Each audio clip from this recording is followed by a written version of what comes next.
Apple's new MacBook Neo is honestly one of the most interesting laptops they've released in a long time because this is actually the cheapest MacBook in their lineup.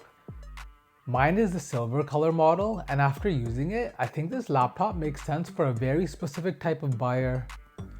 But if you buy it expecting a MacBook Air experience for less money, you might be disappointed. So in this video, I'm giving you a full MacBook Neo review.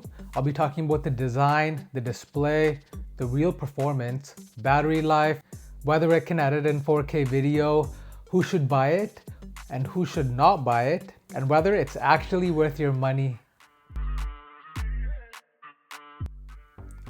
Before I talk about the experience, let's quickly go over the actual specs so you know exactly what this laptop is. The MacBook Neo has a 13-inch liquid retina display with 3.6 million pixels. It goes up to 500 nits of peak brightness. It has Apple's A18 Pro chip, a 6-core CPU, a 5-core GPU, a 16-core neural engine, 8 gigabytes of unified memory, either 256 or 512 gigabytes of SSD storage, and it weighs about 2.7 pounds. You also get 2 USB-C ports, a 3.5mm headphone jack, Wi-Fi 6E, Bluetooth 6, and a 1080p FaceTime HD camera. So on paper, this is very clearly an entry-level MacBook, but it still has the premium Apple design. The first thing that stands out is that the MacBook Neo does not feel cheap, guys. Even though this is the budget MacBook, Apple still gave it an aluminum body and it still has that solid MacBook feel when you open it and start using it. This silver color looks very clean and professional. So if you're worried this is going to feel like some cheap plastic student laptop, it doesn't. From a design and build standpoint, Apple did a great job. The display is good, but it's not amazing. You get a 13-inch liquid retina display with support for 1 billion colors, 3.6 million pixels, and it goes up to 500 nits of peak brightness. So for watching YouTube, Netflix, browsing the internet, writing, and normal everyday use, it looks sharp and bright enough. The texts look crisp, colors look nice, and for the price, I actually think the display is pretty decent. But if you're comparing this to a MacBook Air Pro, you can tell it's just not on that level. This is where the MacBook Neo gets really interesting. Instead of an M series chip like the MacBook Air, this uses the A18 Pro chip. This chip has a 6-core CPU, 2 performance cores, 4 efficiency cores, a 5-core GPU, hardware accelerated ray tracing, a 16-core neural engine, and 60 gigabytes per second of memory bandwidth. So for basic tasks, the MacBook Neo actually feels fast. Browsing, email, writing scripts, streaming, online shopping, and everyday school or office work all run very smoothly. But the thing to understand is this laptop is built for basic use first, not heavy creative work. Now here's one of the biggest limitations. The MacBook Air only comes with 8 gigabytes of unified memory. And yes, for basic tasks, that's fine. But if you're the type of person who opens a lot of tabs, has multiple apps running, or wants to keep this for years, this is where it starts to fall apart and starts to feel less future-proof. Storage is either 256 or 512 gigabytes of SSD. And for some people, 256 is enough, but if you store a lot of photos, videos, or Final Cut projects, you're probably going to want something more. A lot of people are going to want to know if the MacBook Neo can handle video editing, and the answer is yes, but with limits. Apple does officially support media features, which I'll list here.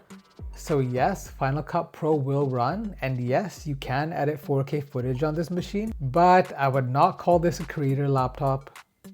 Simple timelines, talking head videos, short YouTube edits, and social media content are realistic, whereas heavier projects with lots of effects, multicam, or bigger timelines are where this machine starts to make less sense. Next, battery life is honestly one of the strongest parts of the MacBook Neo.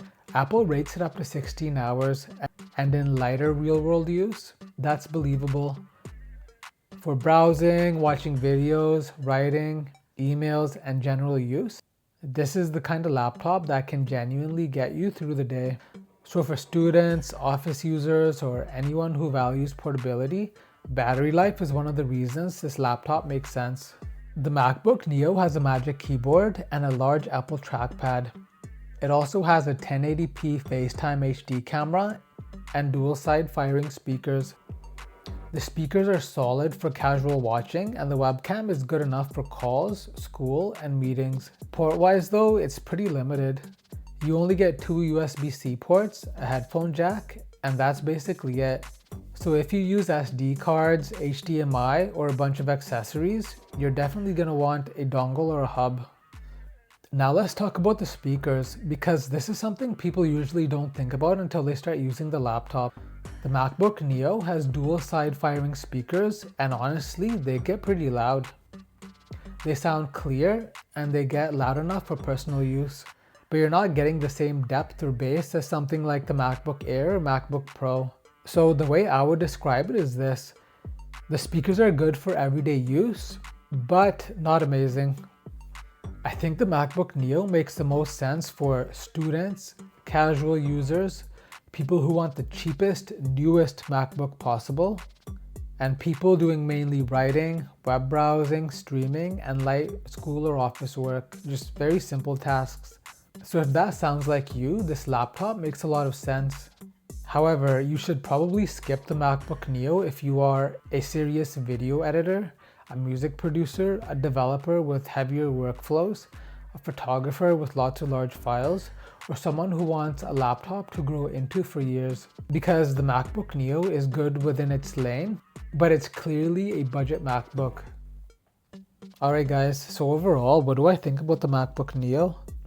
So these are my thoughts. I think Apple actually did a pretty good job, as long as you understand what this laptop is.